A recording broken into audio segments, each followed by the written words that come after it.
lobby. William Rodriguez, a maintenance employee at the World Trade Center and the last human being to exit the towers alive, describes a giant blast below his building. And all of a sudden we heard an explosion. It was a huge explosion that came from under my feet, meaning that it came from the sub-levels between B2 and B3. And then there was a huge explosion at the top of the building. You could hear the difference from the bottom and all the way through the top. The one from the top, which was actually seconds after, was heard very far away. The one at the basement was pretty loud, and you felt your actual feet moving with the floor. The tremor that is sent through the floors, that the walls cracked and the false ceiling totally collapsed. And that's when a person named Felipe David came running into our office saying, "Explosion, explosion, explosion." And when I saw him, he has all his skin pulled from under his armpits and missing pieces on his face. An explosion deep down in the tower before the plane crashed 95 floors above. Others lived to report enormous explosions below the towers. Construction worker Philip Morelli was in North Tower's sub-basement 4 at the time of the first plane strike. I go downstairs, the foreman tells me to go to remove the containers. As I'm walking by the main freight car of the building, in the corridor, that's when I got blown. I mean, the impact of the explosion, of whatever happened, it threw me to the floor, and that's when everything started happening. Blown to the floor. Let's hear what happened next. I was racing, I was going towards the bathroom. All of a sudden, I opened the door, I didn't know it was a bathroom, and all of a sudden a big impact happened again. And all the ceiling tile was falling down, the light fixtures were falling, swinging out of the ceiling.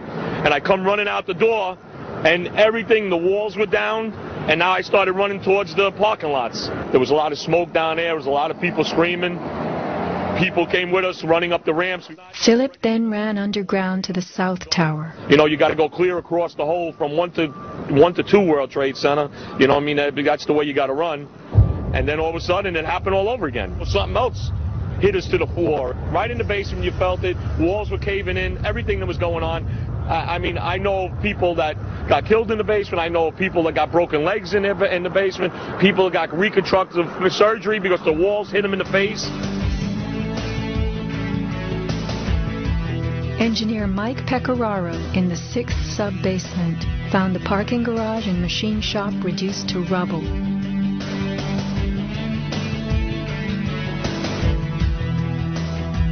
Rescue firemen and civilians spoke of hearing explosions throughout the towers.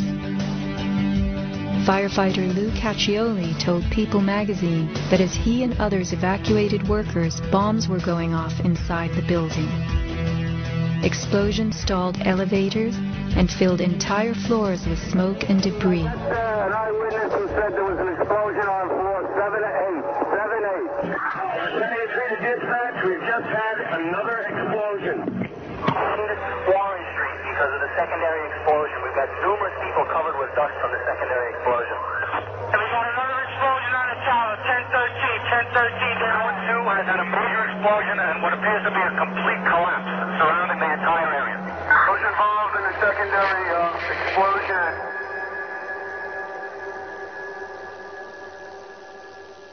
William Rodriguez, helping the firefighters, reports blasts within the North Tower well before it fell. As I went up, I remember listening to small explosions on the upper floors, and these small explosions were not coming from the area of the impact. It was coming from lower floors. And when the second plane hit the South Tower, we heard boom. When we heard boom, inside our building, the North Tower, we heard pa pa pa pa pa pa pa pa.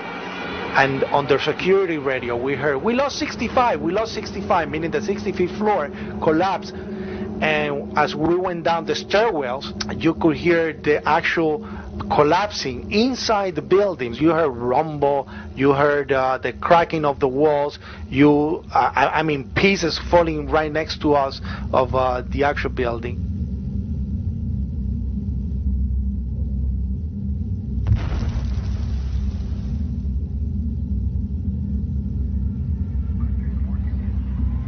What happened at the base of the towers just before they came down?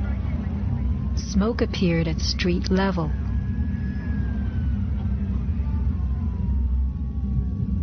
This video was shot from New Jersey. An explosion is heard as white smoke rises at the base of the building. Now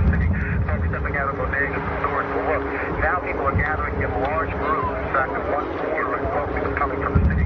Smoke stepping out of bodegas and stores.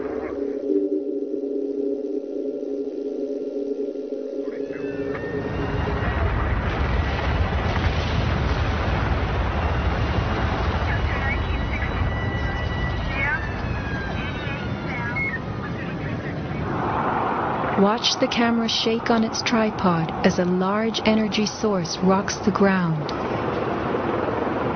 9 seconds later, the North Tower falls.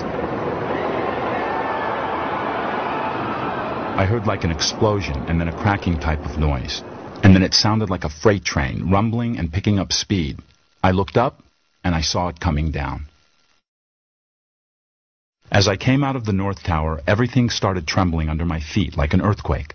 The only thing I saw was a fire truck. I ran towards the fire truck and slid right under, when the building started to collapse right on top of the fire truck.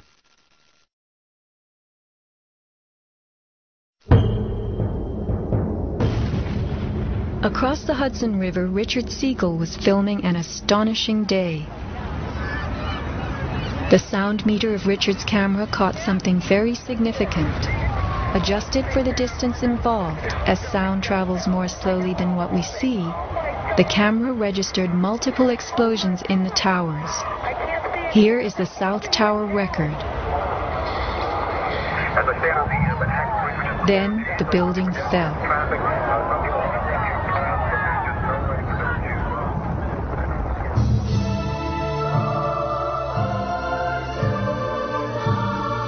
Let's look carefully at the collapse itself. Notice the puffs of concrete issuing from the sides of the building well ahead of the collapse wave. Called squibs in demolition language, these are actual explosives, charges firing visibly through the exterior as gravity pulls the building down.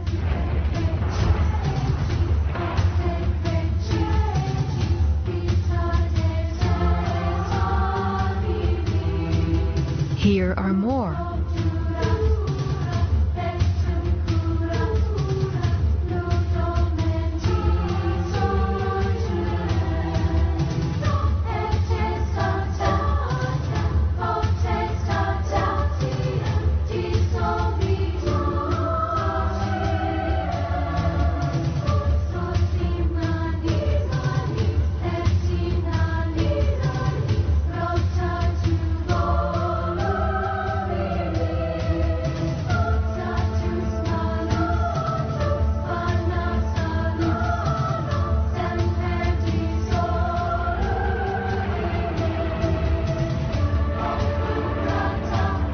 Shattering from the top, engulfed by banana peel plumes, these were no ordinary implosions.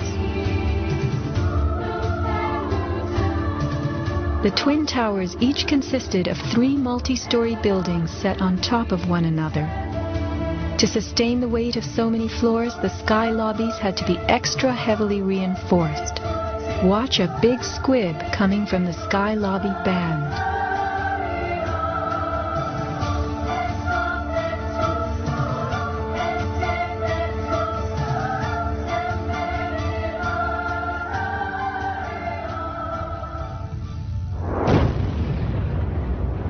A powerful blast produces what is called a shock wave. Explosions generate extremely high compressional waves that exceed the limits of surrounding air and space, creating a violent force. When the debris started coming down, I was right in the shadow of the South Tower. I was less than 100 yards away.